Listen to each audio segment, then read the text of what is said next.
Karibuni sana. Asante mtaalamu. Aiwanda. Sasa nimemleta mdogo wangu huyu, ana changamoto zake. Ananiambia kwamba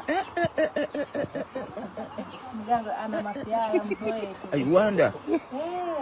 Ananiambia kwamba yeye hapati hisia. Yaani hapa alipo hapa hana hisia. Alafu ana miaka 22. Kwa hiyo ana mpenzi wake mwenye sasa anataka kumuoa, kwa hiyo anataka kurekebisha vitu vikae sawa ili awe na hisia. Ni kuondoa shaka kukuambia kwamba amepona. Sawile. Aujourd'hui aussi c'est un autre jour.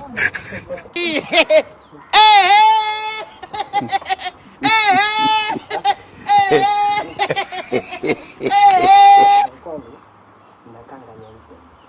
Nenda kaivae. Hakikisha ile kanga unavyoivaa unafanya chochote ndani. Mtume.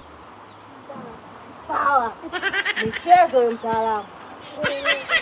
Unataka upone na nyoko? Wewe uliyefuta kukupakia ukavae nguo nyeupe kwa chochote una akili, hebu tuondoke huko. Michezo